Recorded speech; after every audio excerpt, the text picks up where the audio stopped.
senators who are in the room, and I'm not chasing anyone who's not. There we go.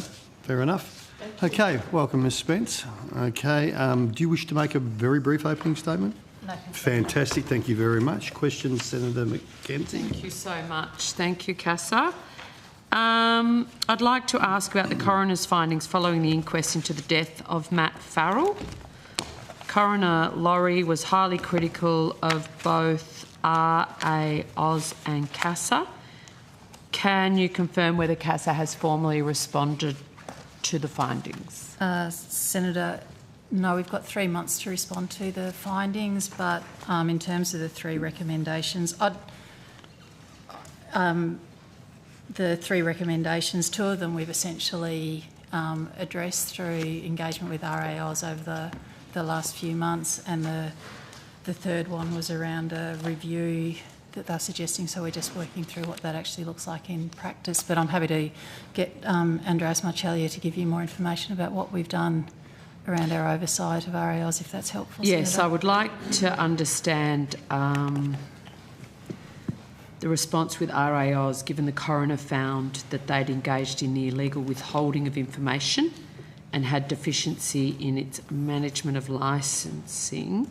It operates under a self-administration model that's overseen by CASA. So what steps have you taken to address this governance failure? Thanks, Senator. Andreas Marcellia, Executive Manager for the Stakeholder Engagement Division.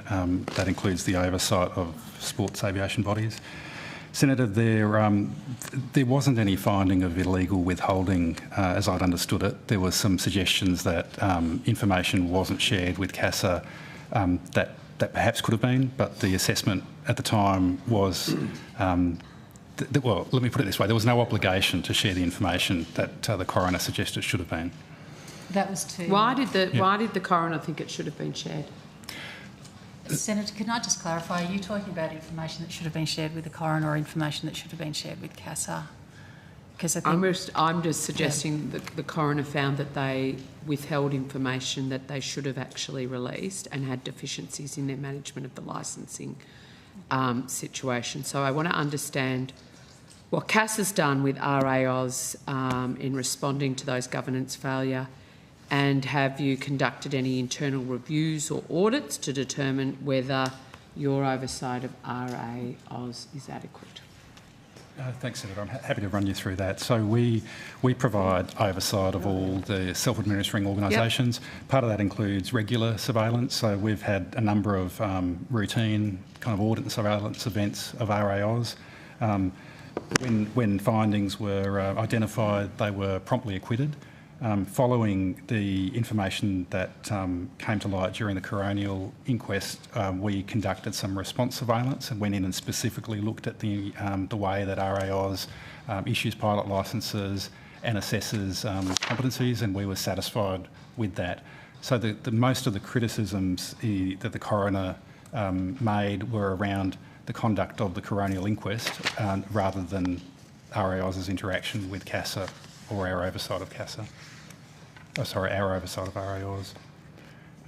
There were a couple of findings, as Ms Spence said, that related specifically to whether actions were taken for individual pilots. Most of those were dealt with middle of last year. We're now going through the coroner's report in detail. We've only had it for a little over a week to make sure that there's nothing specific that we've missed. Are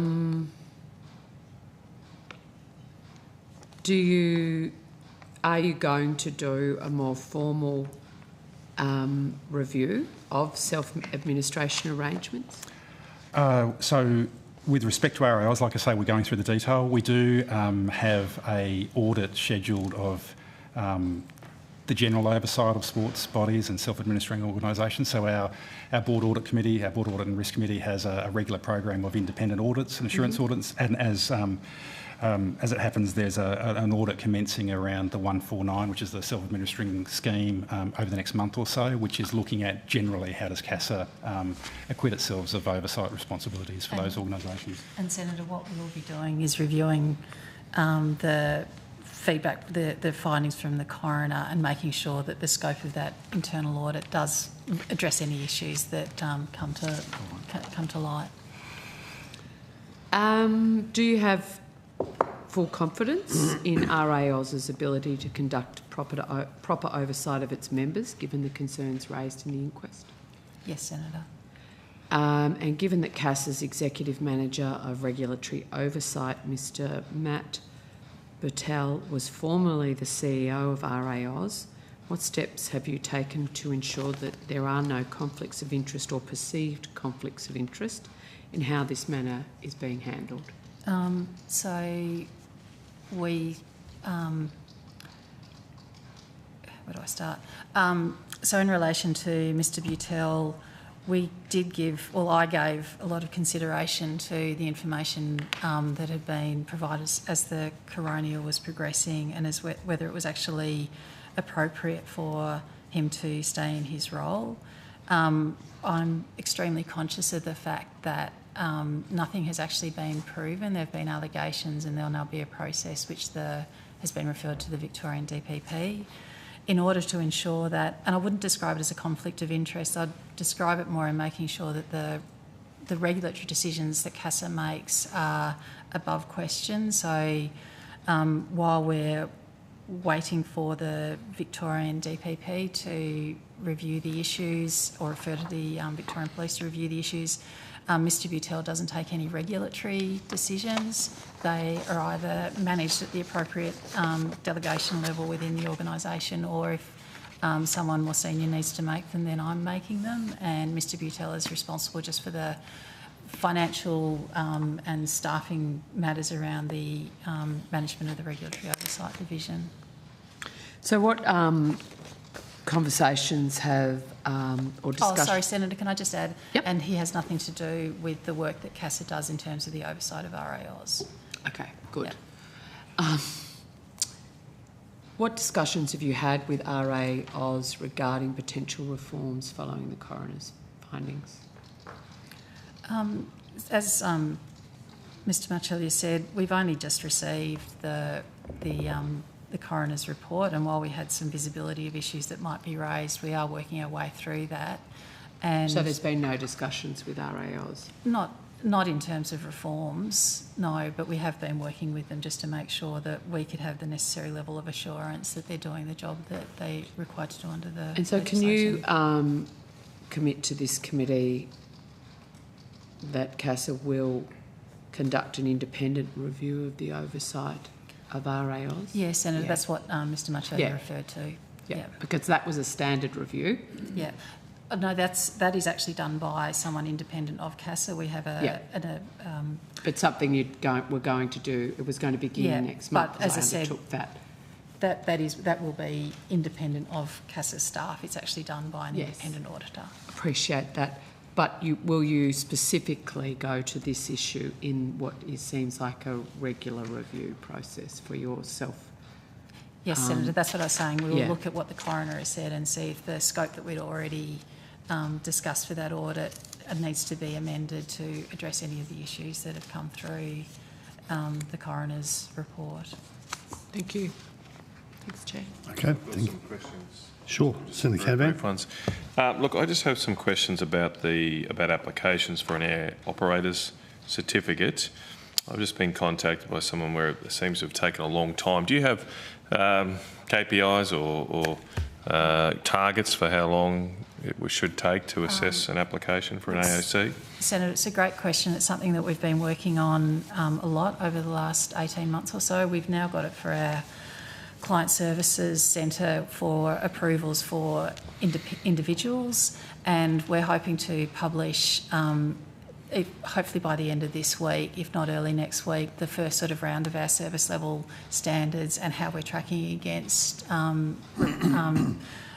those standards. Right. So it's a work in progress, but we want to be really transparent about saying both how long it should take and how long it's actually taking. So when people do have issues where they feel it's taken too long, we can be very clear. So you don't have a set standard at the moment or a target? We have got in the regulations, there are sometimes sort of timeframes set how long we have to do things by, within 90 days of receipt and things like that. But what we're trying to do is break it down by all the regulatory services that we provide and then report against how we're actually tracking. And for those ones where there's a time frame that's set in the regulations, then we'll include that. But for others, we'll look at what our median time frame is, and that will become essentially our service level standard. And hopefully over time, we'll be able to improve how quickly we're turning things around. Well, the person that's contacted me has been waiting 9 months.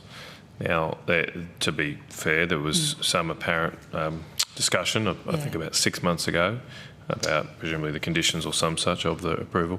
But apparently it's been about 6 months now waiting. And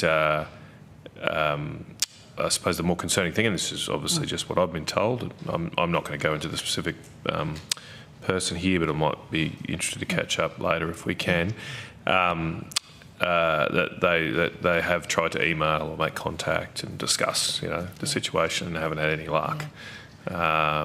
Is there some kind of bar on communicating with someone that has an application in? No, not at all, Senator. We've been encouraging our staff that they should. The other thing that we do have within our system is the Industry Complaints Commissioner, and everyone should feel that they operate at arm's length, report to the board and operate at arm's length to management. So that would be another option. Well, as I said, I might catch up with you later on that if we can. Thank you very much, Chair. Thanks, Senator Canavan. Ms Spence, I may suggest to you bolt, because there's a certain senator who wants to come and ask questions, and maybe around COVID.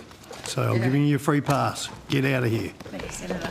Okay, we'll now call Infrastructure Australia. Wait.